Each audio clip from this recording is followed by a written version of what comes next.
మహిళా సంక్షేమం కోసం సీఎం రేవంత్ రెడ్డి గారు కాంగ్రెస్ ప్రభుత్వం అధికారంలోకి వచ్చిన నాటి నుంచి కూడా విభిన్న రీతిలో వారి సంక్షేమం కోసం పథకాలను తీసుకురావడం జరిగింది. దానిలో భాగంగానే ఉచిత బస్సు ప్రయాణం కావచ్చు, మరి ఇళ్లల్లో వంట గ్యాస్ ధరలతో మహిళల మీద ఎక్కువ భారం ఉంటుందని 500కే గ్యాస్ సిలిండర్, ఇంకా ఇతరతర పనులతో పాటు మహిళలకు ఎస్హెచ్జి గ్రూపులలో పనిచేస్తున్నటువంటి మహిళలందరికీ కూడా కుట్టు మిషన్ కేంద్రాల ద్వారా వారికి యూనిఫామ్స్ కూడా ఇవ్వడం జరిగింది. ఇది కుట్టడానికి గతంలో 50 రూపాయలు ఉంటే 75 రూపాయలు పెంచి ఎస్హెచ్జి గ్రూప్ వాళ్లకు ఇవ్వడం జరిగింది. అదేవిధంగా అమ్మ ఆదర్శ పాఠశాలను కూడా ఇవ్వడం జరిగింది.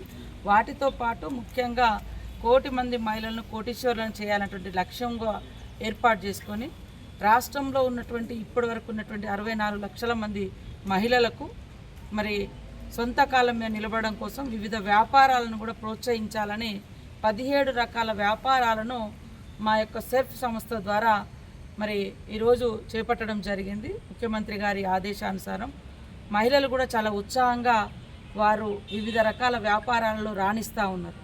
కానీ వారు చేసినటువంటి వ్యాపారంలో వాళ్ళు ఉత్పత్తి చేసినవి కానీ, వాళ్ళు తయారు చేసినటువంటి వస్తువులు కానీ, లేదా సేకరించినటువంటి మరి ఐటమ్స్ కానీ సరైనటువంటి మార్కెటింగ్ లేక ఇబ్బంది పడుతున్నటువంటి విషయాన్ని కూడా సీఎం రేవంత్ రెడ్డి గారు దృష్టిలో పెట్టుకొని మరి గత 2 నెలల క్రితమే శిల్పారామంలో ఉన్నటువంటి 106 షాపింగ్ కాంప్లెక్స్ ఏదైతే ఉన్నాయో ఇక్కడికి వచ్చి వారు సందర్శించి వాటిని తొందరలోనే వాడుకలోకి తీసుకురావాలి. ముఖ్యంగా నగర నడిబొడ్డున మహిళలకు వారి యొక్క వస్తువులను సేల్ చేసుకోవడానికి వారికి మరి అంతర్జాతీయ జాతీయ స్థాయిలో కూడా మార్కెటింగ్ సౌకర్యం కల్పించాలంటే ఇది ఒక గొప్ప వేదిక, శిల్పకళా వేదిక.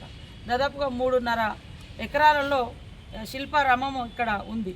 అయితే ఆనాడు కాంగ్రెస్ ప్రభుత్వం కిరణ్ కుమార్ రెడ్డి గారి ఆధ్వర్యంలో ఈ యొక్క నైట్ బజార్ను ప్రారంభించారు. ఎందుకంటే చుట్టూ ఐటీ సెక్టార్ ఉంది. ఆ రోజుల 2011లో కూడా ఐటీ సెక్టార్ పెద్ద ఎత్తున ఉందని వాళ్ళు మరి డే టైంలలో ఉద్యోగ బిజీలో ఉంటారు కాబట్టి నైట్ టైంలో 2 వరకైనా కూడా వాళ్ళు వచ్చి ఈ ప్రాంతంలో వాళ్ళకు కావాల్సినటువంటి వస్తువులను కొనుక్కోవడానికి వెసులుబాటు ఉంటుందని చెప్పి ఆ రోజు నైట్ బజార్ను ఈ శిల్పారామం ప్రాంతంలో ప్రారంభించడం జరిగింది. కొన్నాళ్ళు బాగానే జరిగింది. కానీ గత ప్రభుత్వంలో దాదాపుగా 7-8 సంవత్సరాల నుంచి ఇంత అద్భుతమైనటువంటి కట్టడం 4 ప్రాంతాలు 4 రకాల కమ్యూనిటీస్ను, ఇటు హిందువులను కానీ, అటు క్రిస్టియానిటీని కానీ, లేదా ఈ ఇస్లామిక్ని కానీ, ముస్లిమ్స్ కానీ, ఇట్లా వాళ్ళకి సంబంధించినటువంటి అంటే ఆలోచన సాంప్రదాయాలు ప్రతిబింబించే విధంగా కూడా ఈ నైట్ బజార్ ఏర్పాటుకు చాలా ప్రణాళికబద్ధంగా నిర్మాణం జరిగింది. కానీ కంటిన్యూ అనేది జరగలేదు. మూతపడిపోయి ఇంత మంచి సెంటర్లో 7-8 సంవత్సరాలుగా ఎందుకు పనికి రాకుండా పడావు పడేసిన పరిస్థితుల్లో సీఎం రేవంత్ రెడ్డి గారు ఈ యొక్క నైట్ బజార్ షాపులను ఈరోజు మా మహిళా సంక్షేమ పంచాయతీరాజ్ శాఖలో ఉన్నటువంటి మరి సెర్ఫ్ ఏదైతే పేదరిక నిర్మూలన ద్వారానే ఈ రాష్ట్రంలో, ఈ దేశంలో ప్రతి కుటుంబం బాగుపడుతుంది. ఆ పేదరిక నిర్మూలన జరగాలంటే ప్రతి ఇంట్లో మహిళ తన కాళ్ళ మీద తను నిలబడాలి. తన కుటుంబానికి కావలసినటువంటి అన్ని రకాల అవసరాలను తీర్చుకోగలిగేటువంటి ఆర్థిక వ్యవస్థ మహిళా చేతిలో ఉండాలని ఆనాడు సెర్ఫ్ సంస్థను కూడా మరి మన ప్రభుత్వం ఏర్పాటు చేసి ముందుకు తీసుకురావడం జరిగింది. గత కొన్నాళ్ళుగా మరి మహిళా సంక్షేమ కార్యక్రమాలు కూడా కొంత మరుగున పడడంతో మళ్ళీ సీఎం రేవంత్ రెడ్డి గారు ఆనాడు వైఎస్ఆర్ గారు లక్షలాది మంది మహిళలను లక్షాధికారులను చేయాలనేటువంటి లక్ష్యంతో వారు పనిచేయడం జరిగింది. ఇప్పుడు మరి రేవంత్ రెడ్డి గారు 1 కోటి మంది మహిళల్ని మహిళా సంఘంలో చేర్చాలి, కోటీశ్వర్లుగా చేయాలి అనేటువంటి కళతోటి వారు ఒక పట్టుదలగా పనిచేస్తూ ఉన్నారు. ఈ క్రమంలోనే ఈరోజు మేము ఈ శిల్పారామానికి రావడం జరిగింది.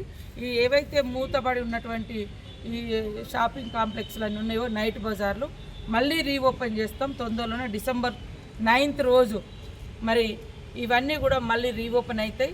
గ్రామీణ ప్రాంతాలలో ఉన్నటువంటి మహిళలందరూ కూడా తమ ఉత్పత్తులను తమ శక్తితో, తమ మేధస్సుతో, తమ టాలెంట్తో తయారు చేసినటువంటి ప్రతి వస్తువు కూడా ఈ ప్రాంతాల నుంచి వాళ్ళు జాతీయ అంతర్జాతీయ స్థాయిలో కూడా సేల్ చేసుకోవచ్చు. ఈ చుట్టుపక్కలంతా కూడా ఇక్కడే హైటెక్ సిటీ ఉంది, ఇటంతా ఐటీ కారిడార్ ఉంది. కాబట్టి ఐటీ సెక్టార్ వాళ్ళు కూడా సాయంత్రం పూట మంచిగా షాపింగ్ చేసుకోవచ్చు. దాన్ని ఉద్దేశించి ఇవన్నీ అంటే కొంత ఖరాబ్ అయిపోయినాయి, ఎక్కడెక్కడ కూలిపోయినాయి, కరెంట్ కనెక్షన్స్ కానీ ఎంత కొద్దిగా డిస్టర్బ్ అయింది. కాబట్టి దీనికోసం ప్రత్యేకంగా కూడా సీఎం రేవంత్ రెడ్డి గారు 7 కోట్ల రూపాయలను కూడా కేటాయించి మరి ఇవన్నీ కూడా బాగు చేయాలని మా సెర్ఫ్ సిఓ గారు ఇవన్నీ కూడా ఫాలోఅప్ చేస్తున్నారు. మేము కూడా దీంట్లో మరి ఇవన్నీ దగ్గరుండి పనిచేసి మళ్ళీ వాటి యొక్క పూర్వ వైభవాన్ని ఈ శిల్పారామం యొక్క పూర్వ వైభవాన్ని తీసుకొచ్చి మహిళల యొక్క ఉత్పత్తులను ఇక్కడ మార్కెటింగ్ చేసుకునేటువంటి గొప్ప అవకాశాన్ని రాబోయే డిసెంబర్ 9th వరకు మేము అందుబాటులోకి తీసుకురావడమే లక్ష్యంగా పెట్టుకొని పనిచేస్తున్నాం. మహిళలందరినీ కూడా వారికి శుభాకాంక్షలు కూడా తెలియజేస్తున్నాం.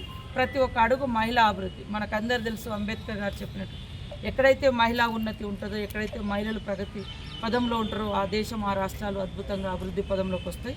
ఆ లక్ష్యంతో ఇవాళ మహిళా ఉన్నతి రాష్ట్ర ప్రగతి, మహిళా ప్రగతే ఇవాళ మన సమాజ ప్రగతిగా మేము భావిస్తూ ఉన్నాం. కాబట్టి మహిళా సంక్షేమానికి కాంగ్రెస్ ప్రభుత్వం, సీఎం రేవంత్ రెడ్డి గారి ప్రభుత్వం కట్టుబడి ఉందని తెలియజేస్తాం.